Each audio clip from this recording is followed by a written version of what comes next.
naftan lagu tuntee tacadiga qabtee التهريبيان ترسينيا التهريبيان ترسينيا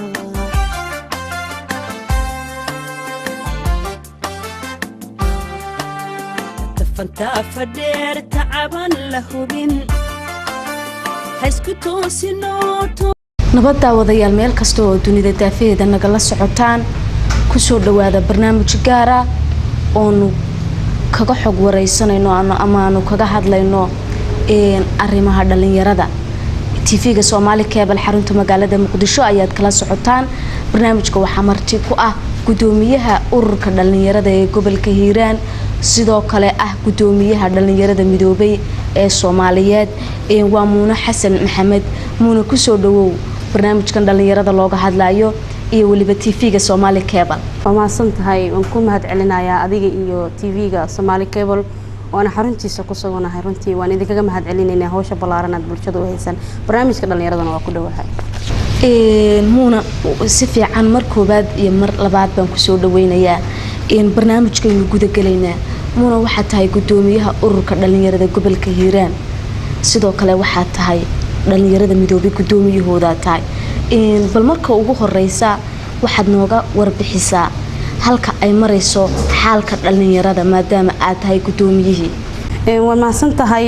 waa ku dhawahay programkan aadan u daneynaa xaqiiqdii inaan Somali Cable aan dhex joogana maanta farxad ay tahay marka aan ka hadlo xaaladaha dhalinyarada Soomaaliyeed waxaan ku jirnaa xaalad tii ugu xumeed abad ee adduunka intaan taagnayn ama aan dhalinyaro u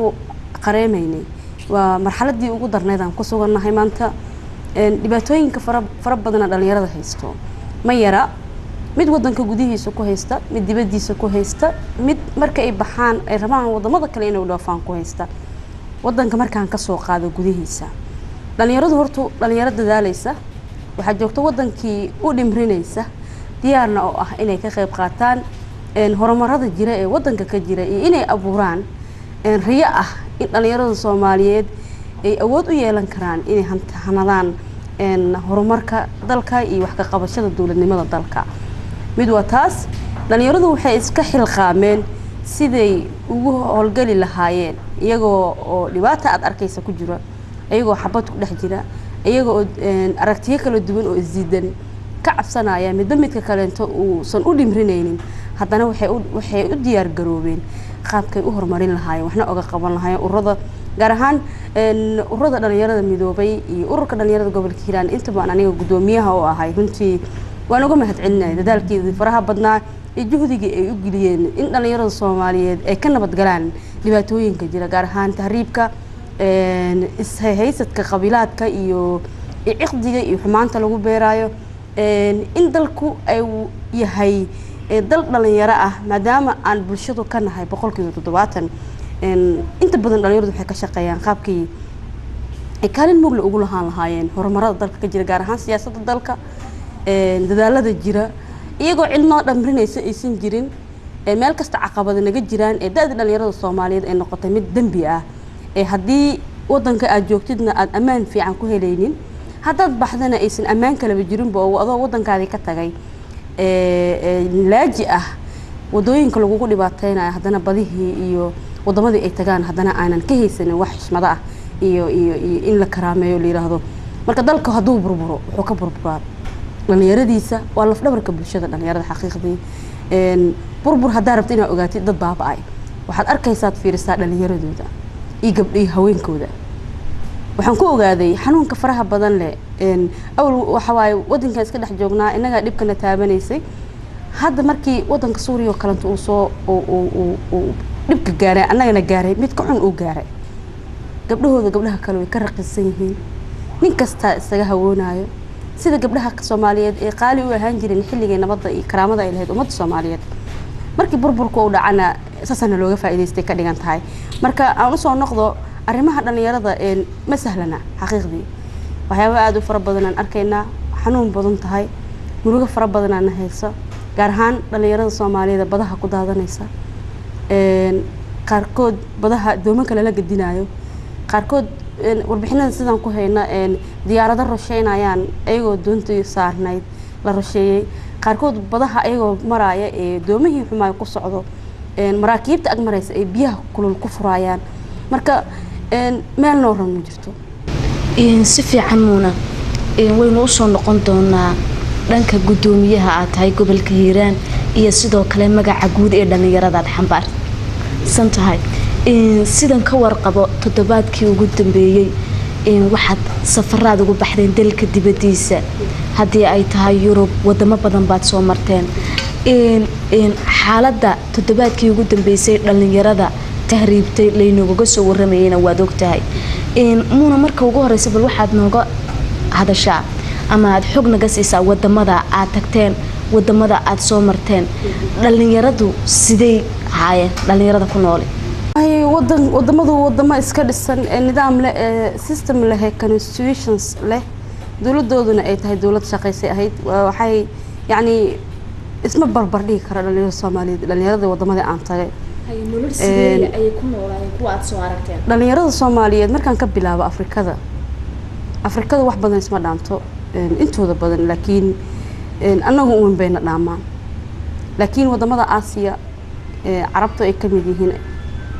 Yurub ay kamid tahay Turki ay kamid tahay Serbia kamid tahay intuba yani nolosha ay haystaan dhalinyaradaasi inaga ma haysan karno because qof haysta xuquuqdii bulsho uu lahaa kaalintii uu ku lahaa dawladana haysto horumarada adduunka ka socdana la jaan qaadayo dawladiisana ay tahay dawlad u danqinaysa ee og qiimaha iyo wanaaga uu u leeyahay qofka dhalinyarada ah ee dawladaasi ka dhashay wax la dheelsan kara ma ahan mana isba bardhigi karo wadan 26 sano burbursana dadkiisa dayacmeen dhalinyaradiisa la duleystay la xasuuqay ee wadan nabad qabo dawladiisa systemkii dawladiyay shaqeynayso karaamada qof uu leeyahay og iyo inaga runtii wax la siista maahan toddobaadkii ugu dambeeyay waa toddobaad ka murug badan 26 sano ee soo dhaafay badaha Mediterranean-ka gaar ahaan wadanka Masar iyo Liibiya waxaan ku laanahay ku dhawaad 500 oo dhalinyaro kan ugu yar high school saan filaan ileen qofka markuu wax barto dareemi kara xanuunka iyo ciqdiga lagu haayo wadanka gudihiisa iyo hadduu shaqo waayo isaga carraa marka xanuunku ma yaraa wadamadaasna isma barbar dhigi karo markaan arko oon fiiriyo marxaladka dhalinyarada aan ka imid Soomaaliya joogtay shaqo la'aanta haysatay xabsiyada ku jiray qaarkood badaha ku daatay qaarkood tahriibka ku baaba'ay iyo wadanka aan tago quruxdiisa iyo wanaagiisa iyo dhalinyarada sida kaalin ugu leeyihiin waxaan isbar dhigi kara ma ahan waxaan ka qaadnaa diro iyo xanuunad aan kala duwan waxaan ka qaadnaa murugo iyo calooliyo aan meel loo meeldaynaysan jirin oo cid ka bixin kartana aysan jirin si fiican muuna wali waxaad ii sharaxaysaa dhalinyarada dalka gudihiisa ku sugan iyo kuwii aad soo aragtay farqiga u dhaxeeya bal waxaad iga warantaa nolosha dhabta ee dhalinyarada wadamada aad tagtay kuwii aad la kulantay dhalinyarada wadamada aan tagay waxa kamid ah wadanka ugu dambeeyay tagay waxa way Turki iyo Serbia dhalinyaradu waxay ahaayeen dhalinyaro aad isdhehaysid hogaamiyaasha mustaqbalkooda yani wadanka ay ku nool yihiin door muuqana ka dheelaayo waxbarashadooda ay free tahay caafimaad free haysto noloshooda laga fakaray biyo nadiif ah ka nabad galay in xabad lagu dilo ka nabad galay dhibaatooyinka dalkan iyo burburka iyo baahida haysta faqriga waxa loo abuuray shaqooyin kambaniyay haystaan kan ugu yaray jira 25 sano ee high school ka dhameeyay ama jaamacadda dhameeyay waxa loo abuuraa oo familkooda u sii diyaariyaan ama dawladda ay u diyaarisaa shaqooyin marka iyo wadanka Soomaaliyeed arkaysid haddii master uu yahay hadduu PhD yahay cid karaameynaysa inaysan jirin inuu ka karaama badan yahay canug yar Yurub ka yimid ama loo yeeray ama familkiisa u yeereen $10,000 leeyahay kaale wadankaana lacag taalaay $10,000 la siiyay kii shalay masterka diyaariyay wadanka ku diyaariyay uu baahan yahay marka differentiga u dhaxeeya wadamada aan soo arkay iyo Soomaaliya ma la qiyaasi karo mana la isbarbar dhigi karo xaqiiqdii wadanka gudihiisa aragtay marxaladka ku sumageeyeen dhalinyarada Soomaaliyeed magaciya dambiya asoo iskuul u socda ama jaamacad u socda waxaa laga yaabaa in la yiraahdo argagixisaa tahay argagixisada naftirkeeda groupka naftirkiisa oo looga shakinayo dawladda ay ka shakinaysayna waxay isku dayaan inay waxa ay dilayaan waa dhalinyaro waxa la dilayaan waa dhalinyaro kan la qarxinayo dhalinyaro waa kan wax qarxinayo dhalinyaro waa ma jiro oday maanta inta soo istaaga isqarxinayo ee dad baabi'inayo ma jiro oday la qarxinayo ma jiro intooda badan waxa la diro waa dhalinyarada qoryaha wadato wadooyinka joogo waa dhalinyarada jaamacadaha ka baxda oo shaqo la'aanta ah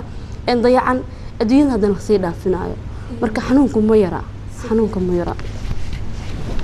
dhalinyarada aad kula kulanteen Turkiga kale qaar wax baranayay qaar shaqooyin qaar taytiisa hayay ma jireen dhalinyarada aan la kulmaayo waxa ugu badnaa dhalinyarada wasaaradda arrimaha dibadda Turkiga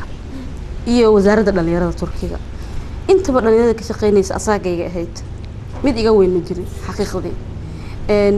waxay haysteen talo kala duwan waxay haysteen respect waxay haysteen dhaqaalo waxay haysteen wadan nabad ah waxay haysteen system ayaga difaacayo dadka kana ka difaacay haysteen nidaamka ka jirana la jaan qaadayo waxay wax la tigsanay wax la qaybsanayeen wadamada kale inta adduunka kale inta waxba uma ogeyn Turkiga dhalinyaradeeda dhaqaale ahaan way diyaarsan aqoon ahaan way diyaarsanaayeen si fiican muuna maadaama aad tiri dhalinyarada aan la kulmay ee Turku ku nool shaqooyinkaasi hayeen waliba kuwa waxay hayeen da ahaan yar ma loo turjumi karaa waa ta imika dhalinyaradeennu ay badaha isku gurayaan markay arkeen dhalinyaro Soomaaliyeed oo title ka haysta sidaas oo kale markii imika adiga sheekayso oo kale caadiyan waxaan xaqiiqsanayaa in dhalinyarada Soomaaliyeed markay wadanka dibadiisa ay tagaan ay qadarin dalka aanay ku haysanayeen taama loo turjumi karaa sababta ay dhalinyaradu badda isku guraan waxyaabaha ugu badan ee dhalinyaradu ku tahriibayaan oo badaha isugu daadinayaan waxa kamid ah jaamacada dhameysay master qaadatay ama bachelor qaadatay shaqooyinka qabiila lagu bixinayo wadanka gudihiisa saraaxa dhibaatooyinka jiro hay'adihii qabiilada kala qaybsanayo waxa laga yaabaa in adeerka adiga yani family ahaan isku familaatiin laakiin kuma yaqaano qofku asagu u dhawo isleeyahay hadhow ninkan markaad shaqaaleysiisid reerka shaqada way kugu soo celin karaan ama reerka jagay ku siinayaan yuu geenaya